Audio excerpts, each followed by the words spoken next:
السلام علیکم ورحمۃ اللہ وبرکاتہ ان الحمد للہ نحمده ونستعینه من يهده الله فلا مضل له ومن يضلل فلا هادي له واشهد ان لا اله الا الله وحده لا شريك له وان محمدا عبده ورسوله اما بعد اعوذ باللہ من الشیطان الرجیم بسم اللہ الرحمن الرحیم واللہ جعل لکم من بیوتکم سکنا۔ سامعین کرام، بزرگوں، دوستوں، ساتھیوں، خواتین اسلام و پیارے بچوں، میں نے سورہ نحل سورہ نمبر 16 کی آیت نمبر 80 آپ لوگوں کے سامنے پڑھی ہے۔ اس مناسبت سے آج میرا عنوان ہے جنتی گھر۔ آج گھر کی اہمیت کیا ہے، لاک ڈاؤن نے ہم لوگوں کو اور زیادہ سمجھا دیا ہے۔ جو لوگ کرائے کے مکان میں رہتے ہیں انہیں اندازہ ہو گیا ہوگا کہ اپنے گھر کی اہمیت کیا ہے۔ کئی سال کرائے کے مکان میں رہنے کے بعد اچھا خاصا تجربہ ہو گیا، کیونکہ مہینہ پورا نہیں ہوا کہ سامنے والا آ کے کھڑا ہو گیا، پیسہ لائیے۔ میرے بھائیوں، گھر اللہ کی طرف سے ایک بڑی نعمت ہے۔ آدمی تھکا مادہ رہے، پریشان رہے، سفر کر کے آئے، اگر نیچے بھی لیٹ جائے اپنے گھر میں، اس سکون کا کیا کہنا۔ اس لیے اللہ نے کیا کہا، واللہ جعل لکم من بیوتکم سکنا، ہم نے تمہارے لیے گھر کو سکون کا ذریعہ بنایا ہے۔ آج کل کچھ لوگ اپنے گھر کو لے کر بہت پریشان ہیں۔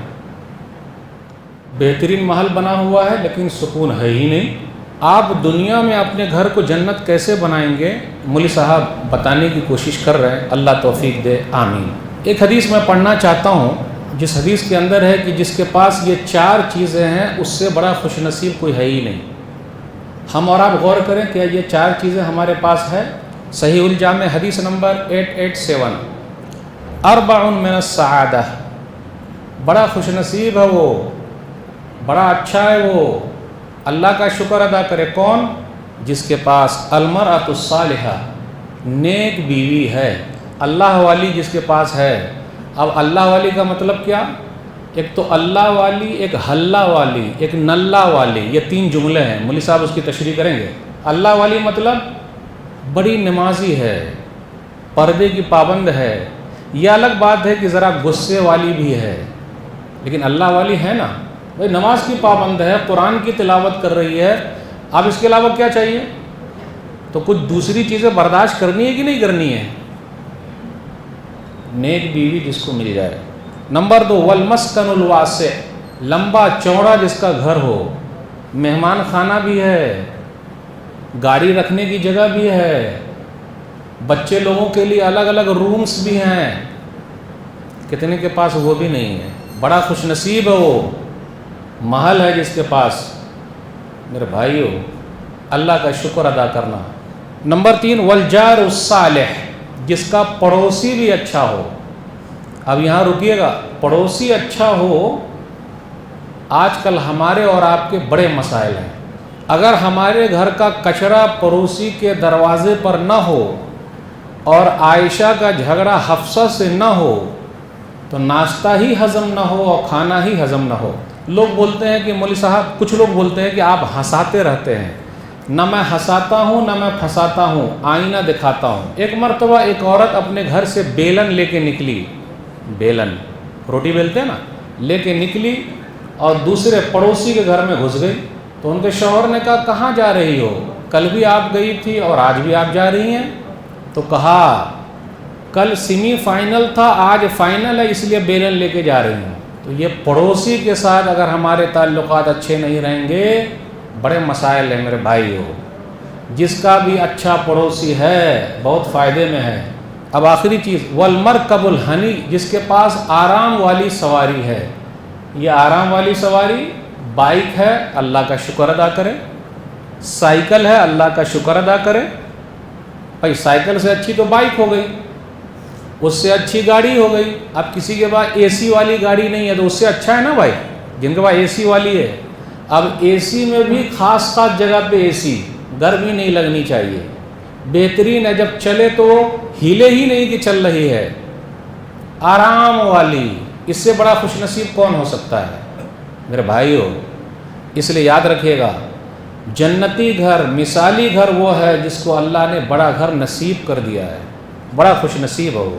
اب گھر جو بنے گا گھر والی سے بنے گا، تو میں ایک گھر والی کی مثال دوں گا، پھر اسی طرح گھر والے کی مثال دوں گا، اور بیٹے کی مثال دوں گا، بیٹی کی مثال دوں گا. بس یہی مثالوں کے ذریعے تو گھر تیار ہوتا ہے. صحیح بخاری کتاب بدء الخلق حدیث نمبر 3322، لا تدخل الملائکۃ بیتا فیہ کلب ولا صورۃ، اس گھر میں فرشتے داخل ہی نہیں ہوتے، نہیں آتے ہیں جس گھر میں کتا ہے اور جس گھر میں پکچر ہے.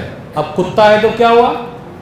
آج دیکھ لیجئے ویسٹرن کنٹریز میں مسلمان لوگوں کے یہاں بھی کتے ہیں، یعنی کتے کی اہمیت ہے لیکن انسان کی اہمیت نہیں ہے. کتا اگر ایکسیڈنٹ ہو کے مر گیا تو اس کے پیسے وصول کیے جا رہے ہیں، لیکن انسان اگر مر گیا تو نہیں. اور یہ کتے کو کیوں رکھتے ہیں؟